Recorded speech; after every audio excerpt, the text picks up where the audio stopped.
Couple more examples on using the number vibration. I used an anchor in the prior video. In this video, I'm going to use a major low. It's the same chart. It's the gold chart. I'm going to use this low from October 6th of 2022. So what I'm going to do is resolve that number down, and I'm going to use that to push forward into the current time period. So resolving this number down, it's 2, 2, 2, 6, and 1. That's 13, so the resolved number is a 4. So we know in October, we want to use the 6 numbers as the dates. So we're going to use the 15th, which is at the high here, and the 24th, which is the low here. And that would be it for October. As we move to November, since we're jumping from the 10th month to the 11th, all we really need to do is drop the day from the 6th to the 5th. So on the 5th, we've got this high. Our next date would be the 14th, which is a miss, and then the 23rd, which is a low.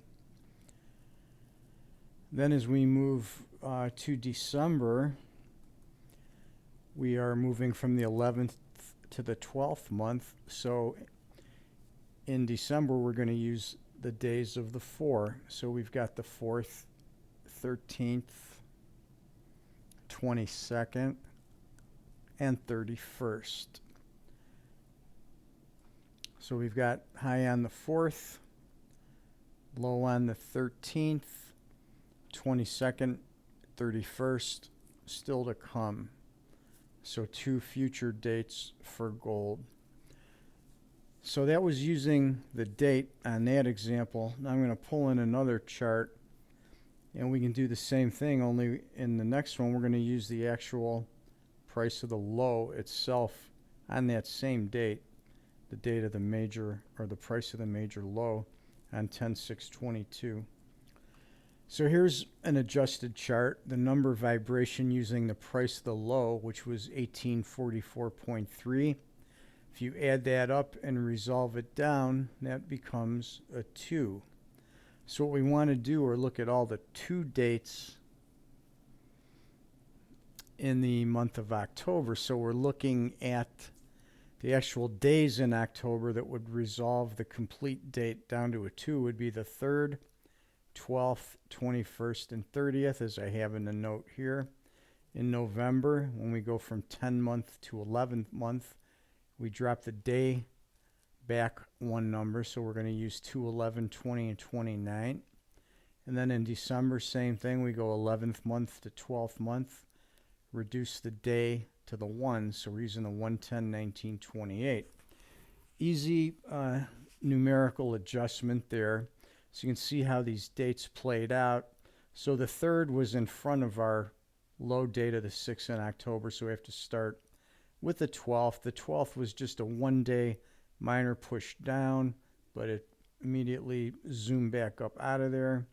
Next date was the 21st for a high, the 30th for a high. Moving into November, we've got the date of the 2nd. We're 1 day off the low and 1 day off the high on the 4th. On the 11th, we've got the significant low. On the 20th, we've got a low off of that little 1-day correction. On the 29th, we have a minor high.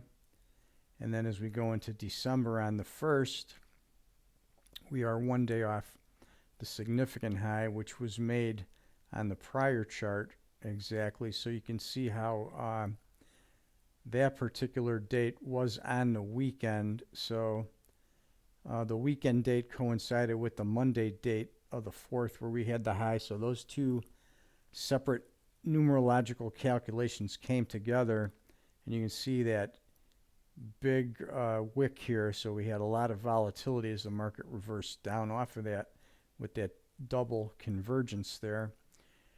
We had a low here on the 10th, and right here on the 19th is where I had left off on this chart. And now today is actually the 20th. We'll see what gold does here, and then the next date would be the 28th.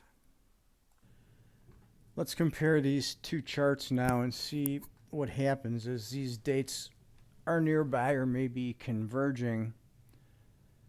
The first two are a few days apart. Those were minor. As we moved forward, this high was a 2-day down move into the date of this low here.